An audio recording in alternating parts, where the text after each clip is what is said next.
സ്വർണ്ണപ്പണയ വസ്തുക്കളിൽ തിരിമറി നടത്തിയെന്ന പരാതിയിൽ Kozhikode Nadakkavu cooperative urban society ജീവനക്കാർക്കെതിരെ കേസെടുത്തു. Accountant Divya P, society secretary MP Reju എന്നിവർക്കെതിരെയാണ് കേസെടുത്തത്. മിഥിലാബാൻ കോഴിക്കോടും ചെയ്യുന്നു. മിഥില, ഓഡിറ്റിൽ എന്തൊക്കെ തട്ടിപ്പുകളാണ് പുറത്തെത്തിയത്? ഇവർ എങ്ങനെ തട്ടിപ്പ് നടത്തിയെന്നാണ് നിലവിൽ നമുക്ക് മനസ്സിലാക്കാൻ കഴിയുന്നത്? സുഹൈലെ, ഇതിലിപ്പോൾ നടക്കാവ് പോലീസ് ഇന്നലെയാണ് കേസെടുത്തത്. അന്വേഷണം ആരംഭിച്ചിട്ടുണ്ട്. ഈ നടക്കാവിലെ കോഓപ്പറേറ്റീവ് അർബൻ സൊസൈറ്റി ജീവനക്കാർക്കെതിരെയാണ് നിലവിൽ ഇപ്പോൾ കേസെടുത്തിട്ടുള്ളത്. അക്കൗണ്ടന്റ് ദിവ്യ പി, ഒപ്പം തന്നെ സൊസൈറ്റി സെക്രട്ടറി MP റെജു എന്നിവർക്കെതിരെയാണ് കേസെടുത്തിട്ടുള്ളത്. പരാതി ഇങ്ങനെയാണ്. കഴിഞ്ഞ 16/5/2005 ഈ സ്ഥാപനത്തിൽ ഓഡിറ്റിംഗ് നടത്തിയപ്പോൾ ഇത്തരത്തിൽ സ്വർണ്ണപ്പണ്ട രസീതിൽ തിരിമറി നടത്തിയതായി കണ്ടെത്തുകയായിരുന്നു.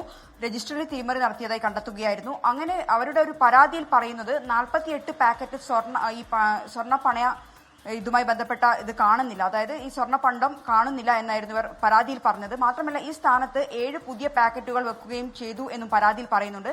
പക്ഷേ ഇതുമായി ബന്ധപ്പെട്ട കൂടുതൽ അന്വേഷണം ഇപ്പോൾ നടക്കാവ് പോലീസ് നടത്തുകയാണ്. ഈ ബാങ്ക് അധികൃതരുമായി അല്ലെങ്കിൽ ഈ സൊസൈറ്റി അധികൃതരുമായി നമ്മൾ ബന്ധപ്പെട്ടപ്പോൾ അറിയാൻ കഴിഞ്ഞത് ഈ ഒരു സ്വർണ്ണപ്പണ്ടവും രജിസ്റ്ററിലാണ് ഇത്തരത്തിലുള്ള ഒരു തിരിമറി നടത്തിയിരിക്കുന്നത്, ഈ വസ്തുക്കളിലല്ല എന്ന ഒരു കാര്യമാണ് ഇപ്പോൾ ബാങ്ക് പറഞ്ഞിട്ടുള്ളത്. ബാങ്കും ഇതുമായി ബന്ധപ്പെട്ട് ഈ സൊസൈറ്റിയും ഇതുമായി ബന്ധപ്പെട്ട് നടക്കാവ് പോലീസിൽ പരാതി നൽകിയിട്ടുണ്ട്.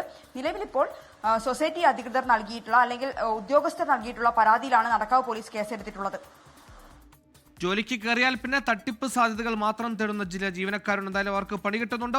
ലോകത്തെവിടെയായാലും ഏത് സമയത്തും 24 വാർത്തകളും ഓഗ്മെന്റഡ് റിയാലിറ്റി പാക്കേജുകളും എക്സ്പ്ലെയിനറുകളും വിശദമായി കാണാൻ ഞങ്ങളുടെ YouTube ചാനൽ നിങ്ങൾക്ക് സബ്സ്ക്രൈബ് ചെയ്യാം.